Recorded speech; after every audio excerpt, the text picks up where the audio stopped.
Imagine you wake up tomorrow and no one pays taxes. Not you, not your boss, not any company. At first, nothing looks different. Traffic lights still blink, your phone still works. But cracks start forming fast. Hospitals wonder how to buy supplies. Schools ask how to pay staff next month. Your city delays fixing broken pipes. The big question hangs in the air. What breaks first? Services, money, or trust? In this video, you'll follow the dominoes from day one to the months ahead. You'll see why the bill always comes due, even if you don't write a check. Stay to the end to learn the part almost everyone overlooks and how it affects you. To keep this simple, you imagine everyone stops paying at once. People and businesses. That means no income taxes, no payroll taxes, no sales or VAT, and no corporate taxes. Governments still have some money from fees and assets, but taxes are the main fuel. Think of the economy like a big machine. Taxes are the oil that keeps the gears moving. Without oil, the machine doesn't stop in 1 second, but friction builds. Bills arrive every day.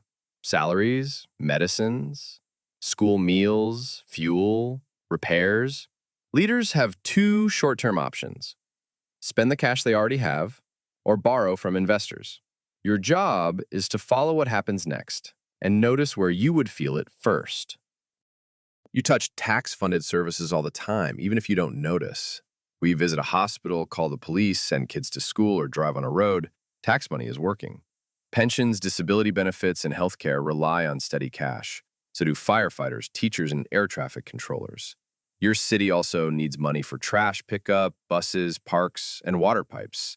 If the tax stream dries up, there's still a small flow from fees and reserves, but it's not enough for long. Imagine running a household with no paycheck. You use savings first, you might use a credit card next, but bills keep coming every day. That's the pressure your government now faces. On day one, most things do not shut off. Essential services try to keep going. Leaders use cash on hand to pay urgent bills.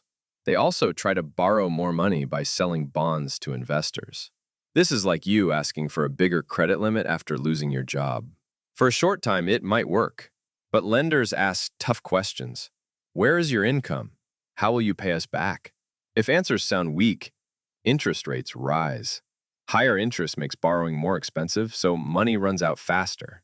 Non-essential programs pause first. Repairs get delayed. Hiring freezes start. You won't feel everything at once, but the ground under your feet begins to shift. As weeks pass with no tax income, the deficit explodes. Investors who buy government bonds demand higher returns to cover the risk. Picture a line on a chart shooting up. That line is interest. When interest costs jump, less money is left for services.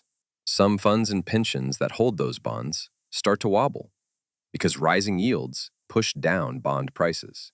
Central banks may step in to calm markets, but they can't fix the missing tax base. If investors lose trust, they buy fewer bonds or walk away.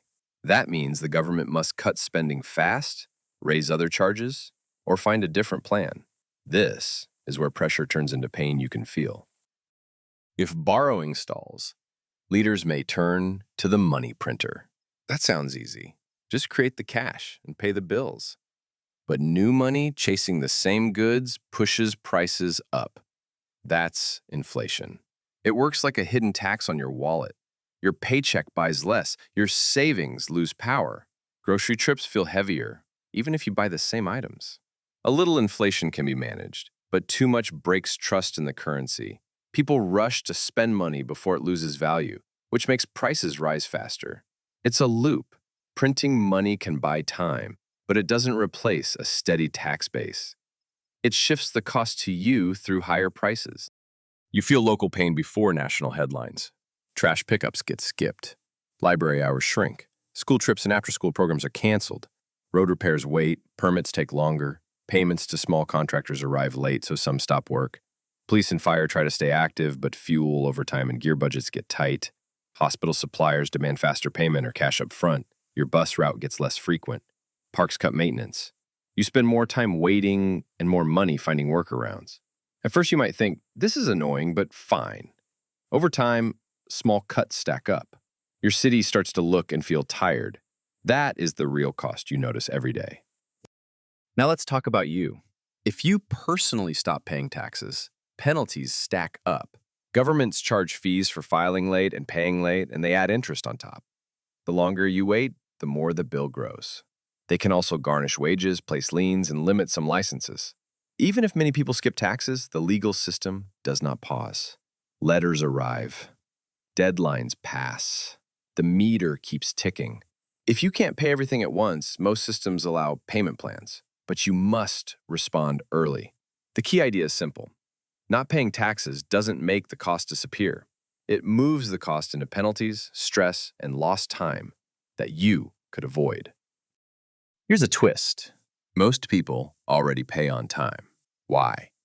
It's not just fear, it's trust. When people believe the system is mostly fair and services are real, they're more willing to comply. This is called tax morale. If trust drops, compliance falls, and enforcement costs rise. That hurts everyone. Think about your own life. You pay more happily when you feel the rules apply to all, waste is low, and results are clear. You resist when you feel cheated. So the best way to keep taxes lower over time isn't shouting. It's building trust, showing value, and keeping rules simple. When trust rises, compliance rises, and pressure on rates can ease. History gives you a warning. When a tax feels unfair, people push back. In one famous case, a new local tax led to mass non-payment and big protests. Arrears piled up, collection became costly and messy. The policy was later scrapped and replaced. What can you learn? First, design matters. If people see a tax as confusing or unjust, compliance collapses. Second, rebuilding a broken system is slow and expensive. Third, once trust is lost, it takes real effort to earn it back. The point isn't that taxes vanish. It's that bad designs fail, and everyone pays the price through chaos, delays, and a weaker safety net.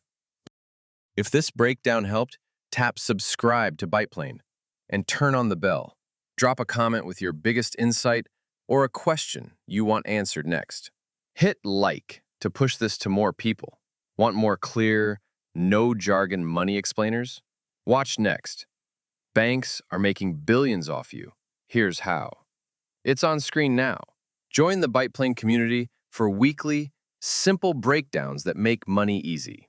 Subscribe, like, comment, and I'll see you in the next one.